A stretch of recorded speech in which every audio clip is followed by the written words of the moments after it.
할렐루야. 여러분을 축복합니다. 주님을 찬양합니다. 말씀 보겠습니다. 마태복음 24장 30절 31절입니다. 마태복음 24장 30절 31절.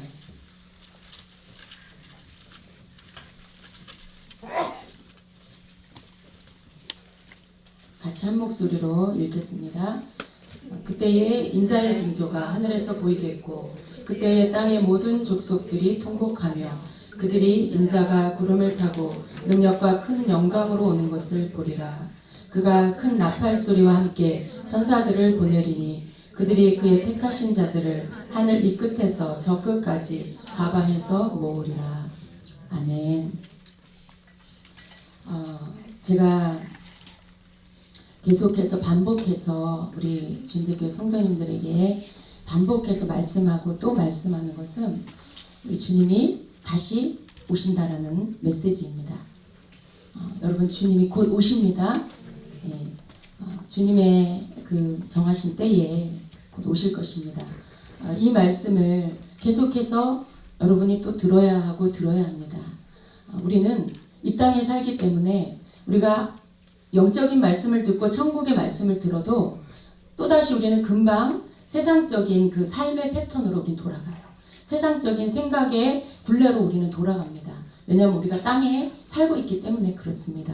우리는 언제나 우리를 주장하고 우리를 이끄는 게 하늘의 원리라기보다는 땅에서 돌아가고 있는 그 원리에 의해서 나도 모르게 그 원리에 의해서 내가 움직이고 따라가고 있는 것을 보게 됩니다. 우리가 육신을 입고 있기 때문에 그렇습니다. 그러나 우리가 날마다 깨어서 우리가 하늘의 그 시간을, 주님과의 시간을 갖고 그리고 말씀을 계속해서 하나님의 말씀을 계속해서 듣는다라면 우리는 조금씩 우리의 체질이 바뀌고요. 그리고 우리가 땅의 체질이 아니라 하늘의 체질로 바뀌게 될 것입니다.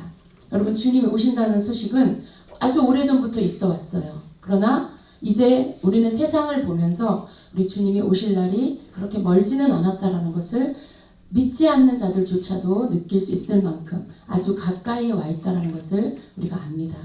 그래서 이 마지막 때에 우리는 더 다시 오실 주님의 그 재림을 우리가 기다리며 또 말씀으로 무장이 되어야 되겠습니다.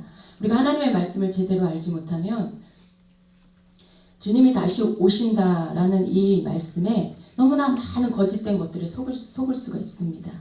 예수님이 구름 타고 다시 오신다라고 말씀하고 있는데 많은 사람들은 이 말씀을 또 다시 새롭게 해석을 합니다.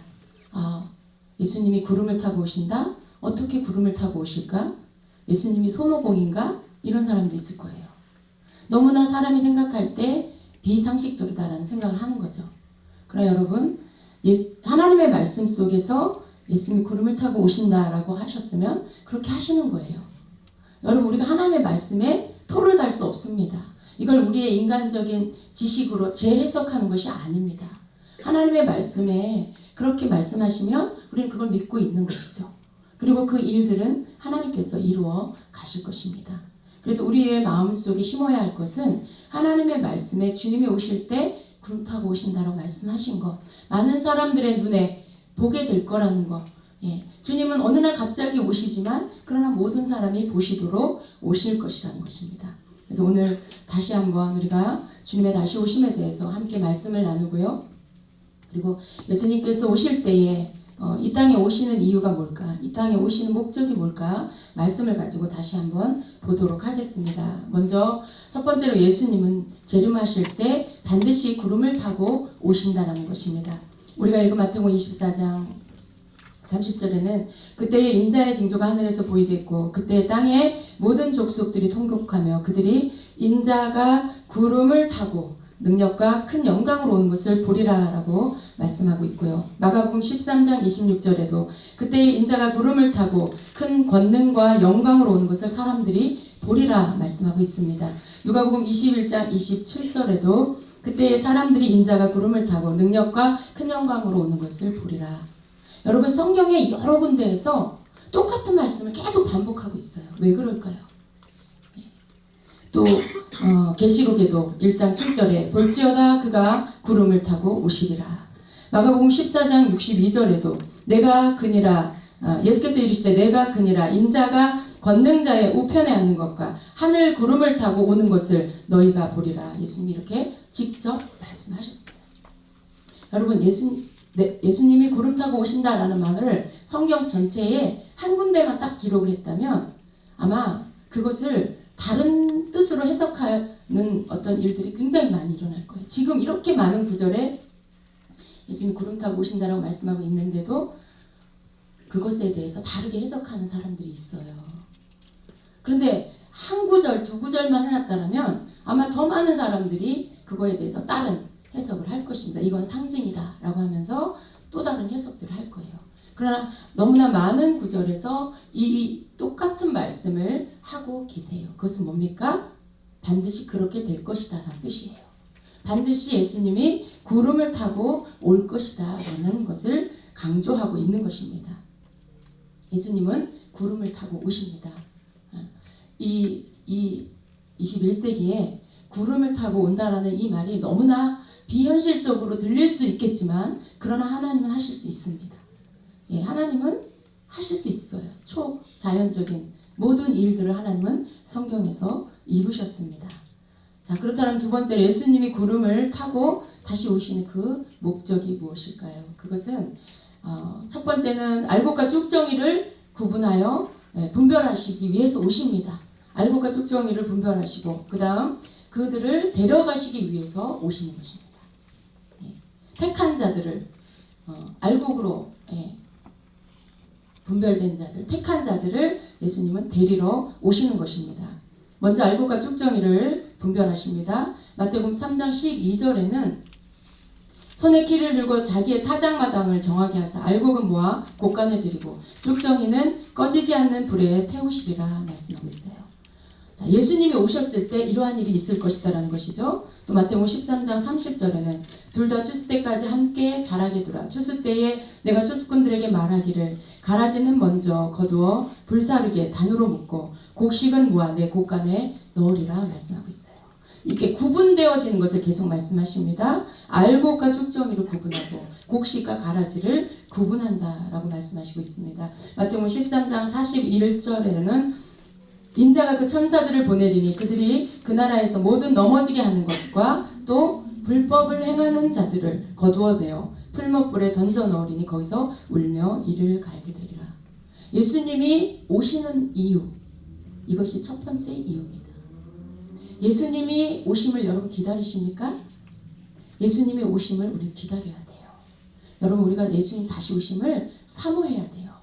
예수님이 다시 오심을 기다림이 여러분에게 두려움이 아니라 늘 더 사랑이 커지고 더 사모하는 마음으로 우리는 기다려야 합니다. 우리가 읽은 이 말씀 속에서 그날에 두려운 일이 생길 거예요. 알곡과 쭉정이를 가르는 일이 생길 거예요. 그날에 모든 것들이 판명나게 될 것입니다. 내가 알곡인지 쭉정인지가 드러나게 될 것입니다. 그 일을 하러 예수님은 이 땅에 오신다는 것입니다. 또 두 번째 뭡니까? 택하신 자들을 사방에서 모으시기 위해서 오십니다. 마태복음 24장 30절에 우리가 아까 읽었고요. 31절에 그가 큰 나팔 소리와 함께 천사들을 보내리니 그들이 그의 택하신 자들을 하늘 이 끝에서 저 끝까지 사방에서 모으리라 말씀하고요. 마가복음 13장 27절에 그때에 천사들을 보내어 자기가 택하신 자들을 땅 끝으로부터 하늘 끝까지 사방에서 모으리라 말씀해요. 택하신 자들을 하늘 이 끝에서 저 끝까지 사방에서 모으리라. 주님이 택하신 자, 하나님 택하신 자들을 모으신다라고 말씀하고 있습니다. 또 데살로니가전서 4장 17절에는 그 후에 우리 살아남은 자들도 그들과 함께 구름 속으로 끌어올려 공중에서 주를 영접하게 하시리니 그리하여 우리가 항상 주와 함께 있으리라 말씀해요. 여러분 하늘 택하신 자들을 하늘 이 끝에서 저 끝까지 모은다라는 말씀과 공중에서 우리가 공중에서 주를 영접하게 하신다. 구름 속으로 끌어올려 공중에서 주를 영접하게 하신다라는 말씀은 같은 말씀이에요. 택하신 자들을 사방에서 모으시고 하늘로 공중으로 우리를 끌어올리시는 것. 여러분 이게 뭐라고요? 휴거입니다. 어떤 분들은 아직 휴거가 뭔지를 모르는 분들이 있어요. 물론 우리 주님교회 성도님들 가운데 그런 분이 없으실 줄로 믿습니다. 이것이 휴거입니다. 주님이 다시 오실 때에 이 일이 있을 거고요. 그리고 이것은 바로 택하신 자들을 데려가시기 위한 하나님이 하시는, 예수님이 하시는 그 일이라는 것입니다. 그래서 예수님이 구름을 타고 이 땅에 오실 때에 하시는 일은 바로 이것이에요. 그런데 여러분 어떠세요? 여러분은 택한 자이십니까? 예, 우리는 택한 자죠. 예, 우리는 하나님께서 택하셔서 믿음으로 주님을 섬기고 교회에서 이렇게 준비되어질 수 있도록 은혜 받은 자들입니다.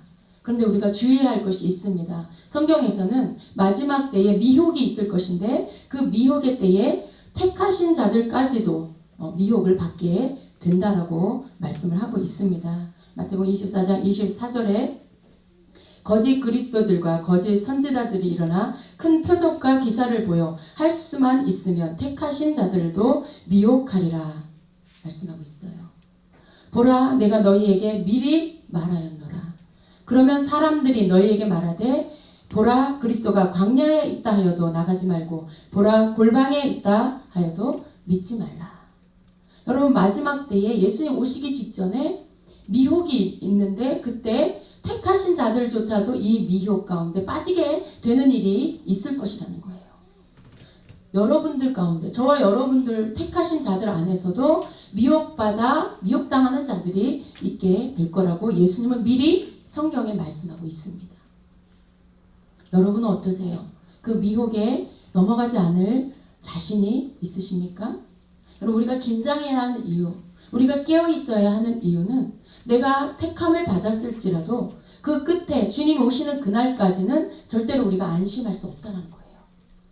내가 정말 어떤 미혹이 왔을 때 그것이 진짜인지 가짜인지, 그것이 진리인지 비진리인지를 말씀 가운데 분명하게 알지 못한다면 그럴듯한 그 말에 우리 자신도 넘어갈 수가 있다는 것입니다. 지금도 그런 일들이 지금 일어나고 있어요. 여러분, 10개를 말한 것 중에 5개가 그럴듯하고 5개가 거짓이에요. 그러면 사람들은 그것이 전체가 거짓이라는 걸 알아야 돼요. 그 중에 반이 맞고 반이 틀리니까 그래도 그게 맞는 거 아니냐. 그런 사람은 미혹에 넘어갑니다. 여러분, 하나님의 말씀은 거짓된 게 없어요. 하나님의 말씀을 하는 자의 말에서 거짓된 게 있으면 안 되는 것이죠. 마귀는 그럴듯하게 말해요. 이단은 그럴듯하게 말해요. 미혹하는 자는 그럴듯하게 말해요. 앞에는 하나님 말씀 같은데 중간이나 뒤에는 하나님 말씀이 아니에요. 앞에는 좀 갸우뚱한데 뒤에 가면 또 그럴듯하게 하나님 말씀 같아요.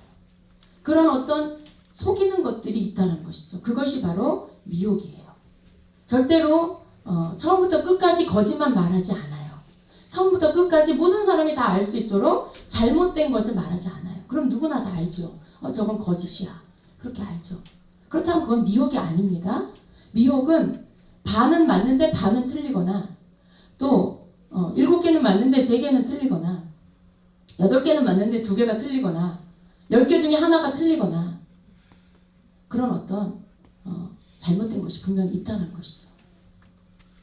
그래서 여러분, 우리가 택하신 자들도 마지막 때에는 미혹을 받게 될 것인데 그때 우리가 미혹받지 않기 위해서는 하나님의 말씀을 제대로 알고 있어야 돼요. 여러분이 자세하게 어떤 상황들, 그 말들을 들으면서 읽으면서 그 속에서 무엇이 말씀에 비추어서 잘못되어져 있는지를 분별할 수 있을 만큼이 되셔야 합니다. 전체를 뭉뚱그려서 듣고 그러니까 요지가 이런 거구나. 그러니까 이 말씀은 맞는 거네. 그런 게 아니라는 거죠. 그럼 여러분, 사단이 뱀이 하와에게 와서 유혹할 때도 그의 말을 전체적으로 보면 그의 말이 꼭 틀렸다라고 할 수는 없는 거예요. 그 말도 그럴듯했죠. 예. 하나님이 저 동산에 있는 과일을 먹으면 정말 죽는다고 하셨냐? 어디선가 들어본 말이잖아요. 하와는 그 말을 어디선가 들어본 것 같아요. 근데 하나님의 말씀인 것 같죠. 하나님이 그런 비슷한 말씀을 아담에게 해주셨죠. 그런데 그 말씀은 아닌 거죠. 근데 하와가 들었을 때는 자기가 아담을 통해서 들은 그 말하고 굉장히 비슷하게 들리는 거예요. 뭔가 하나님이 뭔가 먹지 말라고 하셨는 걸 내가 들었는데, 근데 마귀가 와서, 사단이 와서 하나님이 정말 저 동산에 있는 과실을 다 먹지 말라고 했니? 이렇게 말했을 때 그게 정말 하나님 말씀을 근거로 해서 말하는 것 같이 들린다는 것이죠. 하나님의 말씀을 정확히 알지 못하면은요, 그 말을 들으면 뭔가 비스무리한 게 있으면 그게 하나님 말씀이라고 받아들여요. 그게 바로 미혹입니다. 사단은 에덴 동산에서부터 예수님 다시 오실 때까지, 천년왕국 끝날 때까지 계속해서 똑같은 수법으로 택한 자들을 미혹해요. 넘어뜨려요. 자기의 정체를 드러내지 않고 광명의 천사인 것처럼 위장하고 택한 자들에게 다가와서 하나님의 말씀인 것 같은 비슷한 것을 꺼내놓고 속인다는 것이죠. 그래서 여러분, 우리가 절대로 뭘 더 붙인다거나 거기서 뭘 더 뺀다거나 그러면 절대 안 됩니다. 그러면 미혹당하고 넘어지게 되는 것입니다. 예수님이 구름을 타고 오십니다 라고 했으면 그게 전부예요. 예. 근데 여기서의 구름은 이 보이는 실제 구름이 아닙니다. 이 구름은 바로 인간의 육체를 말합니다. 이런 식으로 하면 여러분이 또 솔깃해가지고 어디서 한 번도 들어보지 못한 새로운 말씀이네. 저 사람이 무슨 계시를 받았나 보네. 그러면서 또 거기에 귀를 기울이고 속아 넘어가요. 여러분, 지금 오늘날 많은 이단이 예수님이 구름을 타고 오십니다를, 예수님의 구름 타고 오는 그 구름을, 여러분 생각해 보십시오. 사람이 어떻게 구름을 타고 옵니까? 어떻게 구름을 탈 수 있습니까? 여기서 말하는 이 구름은 육체를 말합니다. 그래서 제가 이 육체를 입고 온 그 재림주입니다 라고 하는 이단들이 있어요. 정말 있어요. 그런데 수많은 사람들이 거기에 속아 넘어가고 있다는 것이죠. 정말 너무 웃기지요. 정말 말도 안 되는 소리지요. 그런데 바깥에 그런 것으로 인해 속아 넘어가는 사람들이 있다는 게 너무 기가 막힌 노릇이에요. 왜냐하면 하나님의 말씀에는 초자연적인 일들이 너무 많아요. 예. 홍해가 갈라져서 마른 땅같이 건넜다. 해가 동쪽에서 서쪽으로 넘어가는데 이것이 넘어가다 말고 10도로 다시 동쪽으로 다시 돌아갔다. 또 베드로가 무리를 걸었다. 보리떡 5개, 물고기 2마리 가지고 5,000명을 먹고도 남았다. 죽은 자가 살아났다.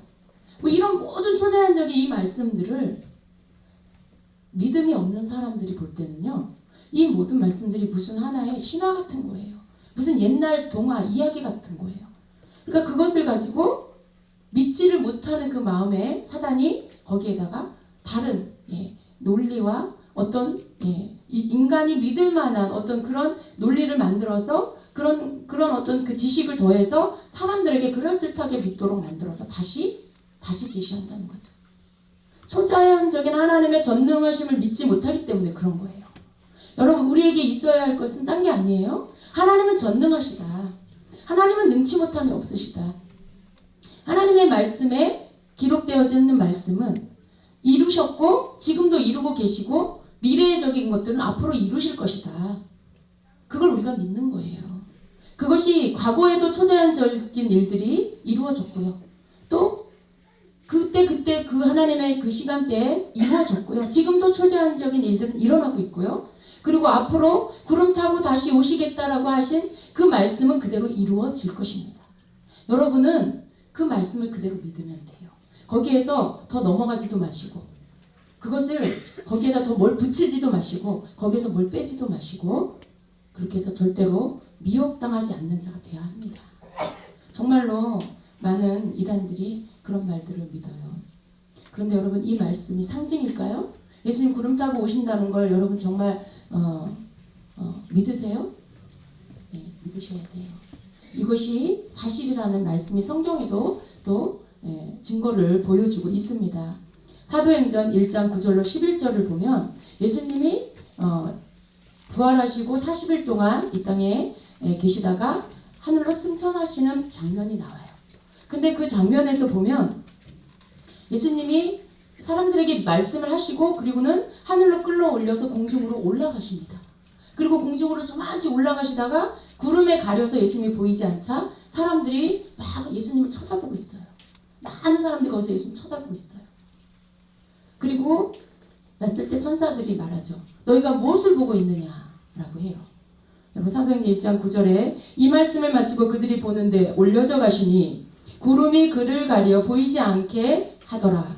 올라가실 때에 제자들이 자세히 하늘을 쳐다보고 있는데 흰옷 입은 두 사람이 그들 곁에 서서, 흰옷 입은 두 사람은 누굽니까? 천사예요. 예. 이르되 갈릴리 사람들아 어찌하여 서서 하늘을 쳐다보느냐. 너희 가운데서 하늘로 올라가신 이 예수는 하늘로 가심을 본 그대로 오시리라 하였느니라. 이렇게 말씀하고 있어요. 여러분 그러면 이게 상징입니까? 여러분 지금 읽은 이 말씀이 상징이에요? 아니면 사실 있는 그대로의 사건을 기록한 거예요? 이건 사건을 기록한 거죠. 그런 일들이 있었는데 사람들이 쳐다보고 있었는데 왜 너희는 하늘을 보고 있느냐? 그 장면을 그대로 여기다 기록한 거예요. 성경에다. 그렇죠? 사건을 기록한 거예요. 그렇다면 여러분 이게 상징으로 푸는 게 아니죠. 예. 여기서 또 구름이 가려 보이지 않고 예수님이 위로 올라갔는데 그 위로 올라갔다라는 것은 실제로 올라간 게 아니고 그것은 뭐 예수님의 영이 빠져나간 거면 그렇게 푸는 게 아니잖아요. 그렇게 풀만한 계시록에 보면 상징이 많이 나와요. 계시록에는 우리가 알 수 없는 어떤 그런 환상을 보고 이렇게 기록한 거기 때문에 거기에 대한 상징을 해석해야 될 것들이 많이 있어요.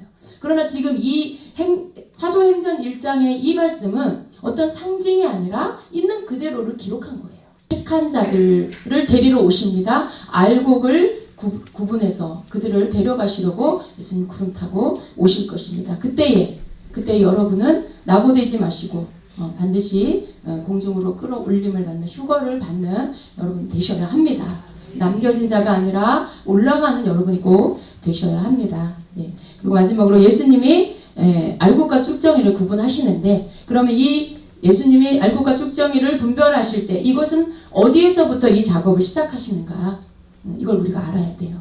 그럼 이건 굉장히 중요한 말씀입니다. 예. 성경은 그것은 바로 하나님의 집에서부터 시작이 된다라고 말씀하고 있어요. 베드로전서 4장 17절에는 하나님의 집에서 심판을 시작할 때가 되었나니 만일 우리에게 먼저 하면 하나님의 복음을 순종하지 아니하는 자들의 그 마지막은 어떠하며 라고 말씀하고 있습니다. 또 히브리서 10장 30절에도 또다시 주께서 그의 백성을 심판하리라 말씀하신 것을 우리가 아나니. 여러분 이 말씀은 뭐예요? 교회, 하나님의 집은 어디예요? 교회예요. 성소예요. 하나님의 집, 하나님의 교회에서부터 심판을 시작하신다라고 말씀하고 있어요. 우리에게 먼저 심판을 하시면 하나님의 복음을 순종하지 않는 저 세상에 있는 사람들의 마지막은 어떠하겠냐 이거예요. 우리는 이렇게 예수 믿는다고 신앙생활 한다고 하는데 우리 가운데도 마지막 그날에 쭉정이가 나올 건데 그날에 심판을 받을 자들이 있을 건데 그렇다면 저 바깥에 있는 자들의 그 마지막은 얼마나 비참하겠느냐 그 말씀인 것이죠. 그들의 심판은 너무 끔찍해서 말로도 할 수가 없으며 그들의 끝은 어디예요? 이 땅에서의 재앙뿐만 아니라 저 지옥불에 영원한 지옥불에 들어가는 끔찍한 형벌을 받게 된다는 거죠. 그런데 여러분 우리가 주의해야 될 건 뭐냐면 저 바깥의 세상 사람들을 걱정하는 게 아니라 교회 안에서 하나님의 집에서부터 심판이 시작된다라고 했는데 이 안에서부터 알곡과 쭉정이를 가른다라고 말씀하셨는데 그럼 과연 나는 알곡이냐는 거죠.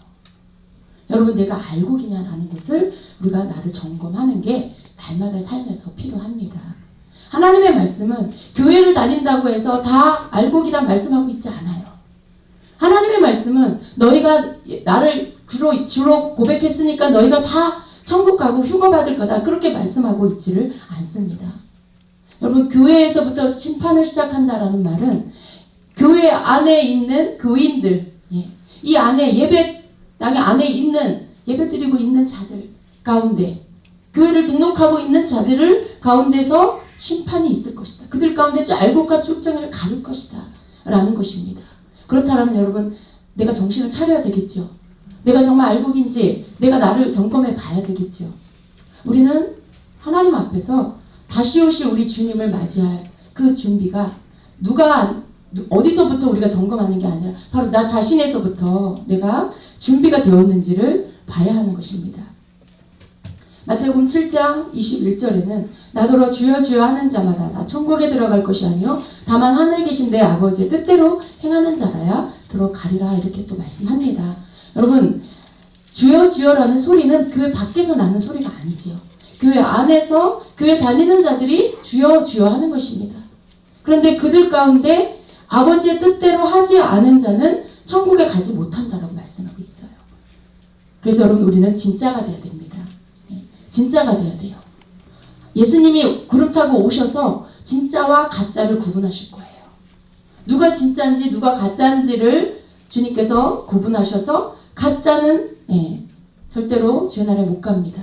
주님 들림 받을 때 올라가지 못합니다. 물론 소수의 하나님의 뜻을 이루기 위해 복음은 전도를 위해 남겨진 자는 있을 거예요. 서문화 교회처럼.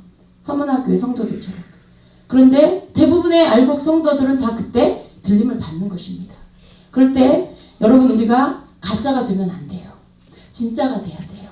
나의 주여 주여 하는 소리가 허공을 치는 소리가 아니라 정말 하나님의 뜻대로 살기를 간절히 원해서 내 가슴의 중심을 내 심령을 치는 그 주님을 부르는 소리, 내 죄로 인하여 애통해서 부르는 그 주여, 나를 위해 구원하시고 내 죄를 위해 십자가에 죽으신 주님의 은혜 감사해서 부르는 주여, 나를 위해 다시 오실 그 주님을 기다리는 소망의 그 중심의 믿음을 가지고 부르는 주여가 돼야 하는 것입니다. 그래서 우리가 주님의 다시 오실 때에 가짜가 아닌 진짜가 돼야 한다는 것입니다. 성경에 보면 신약의 마태복음에서부터 복음을 전한 많은 분들을 보면 동일하게 외치는 소리가 있었습니다. 먼저 마태복음에 나오는 세례요한은 예수님의 오실 길을 예비한 자예요. 그가 먼저 와서 뭐라고 외쳤습니까? 회개하라, 천국이 가까웠느니라. 여러분 우리가 주님 앞에 알곡이 되기 위해서, 진짜가 되기 위해서 준비해야 될 게 뭡니까?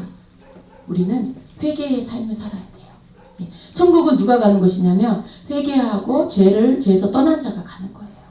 회개하고 깨끗하게 거룩하게 정결함을 받은 자가 가는 것이죠.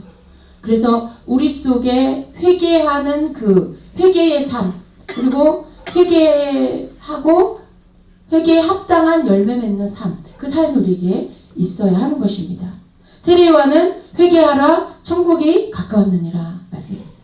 또 예수님 뭐라고 하셨어요? 마태복음 4장 17절에 예수님도 동일하게 회개하라, 천국이 가까웠느니라 말씀했어요. 또 예수님의 12 제자들은 뭐라고 했습니까? 천국이 가까웠다, 회개하라 이렇게 전파했어요. 그 메시지의 중심이 다 똑같아요. 또 사도 바울은요, 사도행전 26장 20절에 회개에 합당한 일을 행하라 이렇게 말씀하고요. 또 베드로 후서의 3장 9절에 베드로는 오직 주께서는 너희를 대하여 오래 참으사 아무도 멸망하지 아니하고 다 회개하기에 이르기를 원하시느니라 이렇게 말씀하고 있습니다. 하나님이 우리를 향한 뜻이 뭘까요? 우리 못된 짓하고 맨날 말 안 듣는 사람 심판해서 지옥 보내는 게 하나님의 뜻일까요? 아니에요. 하나님이 우리를 향한 뜻은 아무도 멸망받지 않고 구원에 이르기를 원하세요. 아무도 멸망받지 않고 회개에 이르기를 원하세요. 우리가 회개할 때 진정한 참된 구원의 완성을 이룰 수 있습니다. 그래서 우리를 향하신, 이 세상을 향하신 하나님의 뜻은 우리를 회개시키시고 구원하시는 거예요. 근데 하나님의 심판을 보면 너무나 두려워요. 그런데 하나님은, 그래서 많은 사람들이 그러죠. 믿음 없고 말씀 모르는 사람들이요. 하나님은 사랑이신데 설마 하나님이 그렇게 세상을 그렇게 험악하게 심판하시겠어요? 이렇게 말해요. 그거는 아마도 그거는 그런 뜻이 아닐 거예요. 이렇게 말해요. 그런데 아닙니다, 여러분. 하나님의 말씀대로 이루어집니다. 그렇다면 하나님이 이렇게 무서운 분인가? 하나님은 사랑이 아닌가? 두 가지 다가 맞아요. 하나님은 사랑의 하나님이세요. 그러면서도 또한 하나님은 공의의 하나님이세요. 여러분 동전에 양면이 있지요. 이쪽 면과 이쪽 면이 달라요. 그런데 하나예요. 한 면은 하나님의 사랑이세요. 또 다른 한 면은 하나님의 공의이세요. 공의로우신 분. 공의로우신 분이에요. 사랑이시기 때문에 모든 것을 끝까지 다 그냥 봐주신다. 그렇지 않다는 거죠. 하나님은 기다려주세요. 오래 참아주세요. 기회를 주세요. 그러나 정한 시간이 되면 하나님의 말씀대로 그 모든 것들에 대해서 이제 심판하시는 때가 올 거라는 것입니다. 그때가 이르기 전에 너희가 회개하라는 거예요. 그때가 이르기 전에 너희가 돌이키라는 것입니다. 우리 하나님의 말씀은 주의 종도를 통해서 선포됩니다. 들을 수 있을 때에 주님이 외치게 하시고 그리고 귀를 열어 듣게 하십니다.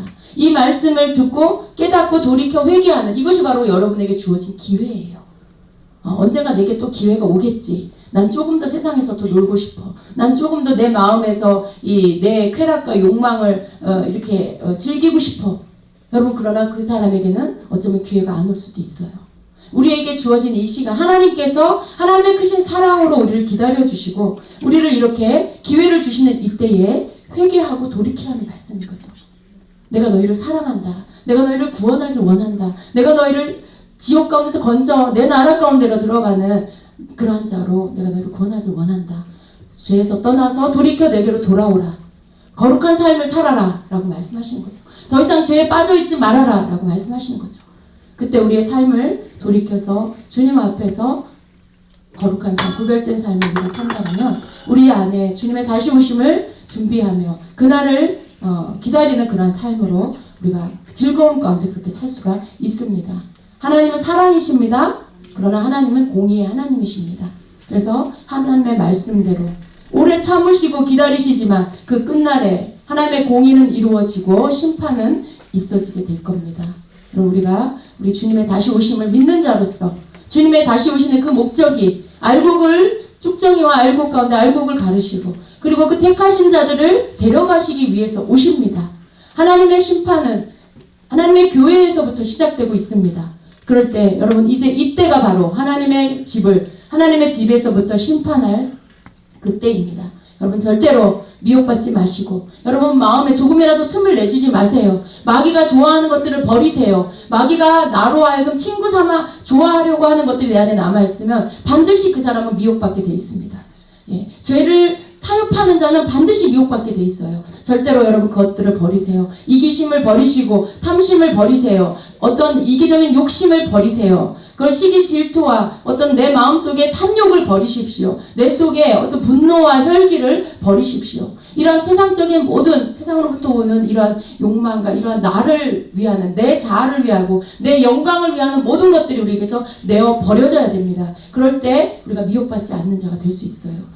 내가 내 속에 조금이라도 내 자아를 위하는 그런 것들을 남겨두면 사단은 내게 와서 거짓된 것으로 나를 속이려고 할 겁니다. 그때 내 자아를 충족시켜주는 그 미혹된 말에 나는 속아 넘어가게 돼 있어요.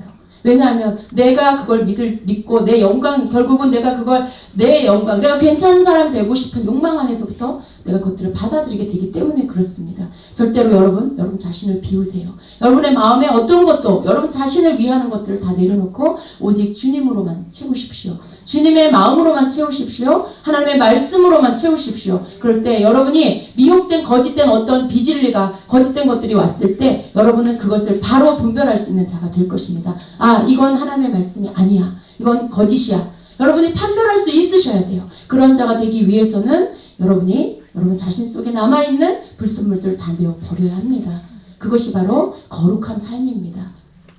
여러분 날마다 우리가 우리의 속을 살피며 우리 안에 나도 모르는 사이에 내 안에 욕심이 탐심이 나를 위하는 마음이 들어오진 않았나 살피면서 주여 나를 오늘도 정결케 하시고 내 안에 주의 마음 부어주셔서 겸손과 온유의 마음을 부어주시고 하나님의 말씀을 깨달아 순종할 수 있는 마음 부어주시옵소서. 그래서 내가 더럽혀지지 않고 사단이 나를 미혹하지 못하도록 나를 지켜주시고 진리 가운데 서 있는 자가 될 수 있도록 나를 지켜주시옵소서라고 여러분 그렇게 우리가 날마다 기도해야 됩니다.